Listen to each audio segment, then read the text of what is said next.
বড়মশাই challenge করলো cake বানানোর। বলল, তুমি একটা কেক বানাবে, আমি একটা বানাবো। আর কি, যেই বলল অমনি চ্যালেঞ্জ অ্যাকসেপ্টেড। মেয়েরা তো হার মানতে জানে না। আমাকে বলল, তুমি ড্রাই ফ্রুটগুলো কেটে নিও, আমরা দুজনে এক জায়গা থেকেই নিয়ে নেবো। আমি তাতেই রাজি। কত রকমের ড্রাই ফ্রুট দেখো শুধু! আনারস, ক্র্যানবেরি, পেস্তা, চেরি, অরেঞ্জ, স্ট্রবেরি, সাদা রঙেরটা কি জানি না, আম, কিউই, ব্ল্যাক সিড গ্রেপস। এছাড়াও ময়দা নিয়েছিলাম 250 গ্রাম মতো, অরেঞ্জ জুস হাফ বাটি, 3টে ডিম, চিনির ডাস্ট 150 গ্রাম মতো, আর হাফ বাটি তেল নিয়ে বসে পড়লাম। ওদিকে বরকে দেখলাম বাটিতে কি সব গুড় না চিনি ক্যারামেলাইজ করে নিয়ে এসেছে। আর কোনো জিনিস নিয়ে বসেনি। প্রথমে তো আমার বাটিগুলো ধরে টানাটানি করছিল। যখন দেখলো আমি দিলাম না, অমনি বাটির মধ্যে ঝটপট প্যাকেট থেকে ময়দা নিয়ে আর কোকো পাউডার দিয়ে মিক্স করতে লাগলো। তার মধ্যে এবার ঢেলে দিল সেই কালো রঙের অদ্ভুত মার্কা একটা মিশ্রণ। আসলে ওই ব্লেন্ডারটা নতুন কেনা হয়েছে, তাই ফার্স্ট টাইম ইউজ করতে গিয়ে বাটির থেকে জিনিসপত্র ছিটকে ছিটকে যাচ্ছিল।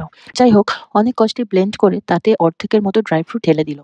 এবার আমি লক্ষ্য করলাম ও আর কিছু দিচ্ছে না। আমি জিজ্ঞাসা করলাম, কি গো, আর কিছু দেবে না? বললো, আর কি দেবো, আমার কমপ্লিট। আমি ভাবলাম এই মরেছে, এ তো তেল, মাখন, বেকিং পাউডার কিছুই দিল না। আমি অনেক ভিডিওতে দেখেছি এসব দিতে হয়, নয়তো ফ্লাপি হয় না। একদিকে ভাবছি এটা তো চ্যালেঞ্জ, আর একদিকে ভাবছি যদি খেতে ভালো না হয় সেই তো আমাদেরই খেতে হবে। তাই না পেরে বলেই দিলাম, যতই হোক আমার তো আবার দয়ার শরীর। যাই হোক, উনি তো দেখলাম বেশ ডেকোরেট করে ওভেনে ঢুকিয়ে দিল। ও, একটা কথা তো বলাই হয়নি, ওটিজিটাও নতুন কেনা হয়েছে। আমরা এতে ফার্স্ট টাইম কিছু বানাচ্ছি, তাই যেমনই হোক সেটা নিয়ে কোনো আক্ষেপ নেই। যাই হোক, ওর কেকটা 30 মিনিটসের জন্য 180-তে দেওয়া হয়েছিল। আর তার মধ্যে আমি কি করলাম, ঝটপট করে ব্যাটারটা রেডি করে নিলাম। ফার্স্টে ডিমের মধ্যে মিক্সিতে গুঁড়ো করে রাখা চিনিটা দিয়ে ভালো করে ব্লেন্ড করে নিলাম।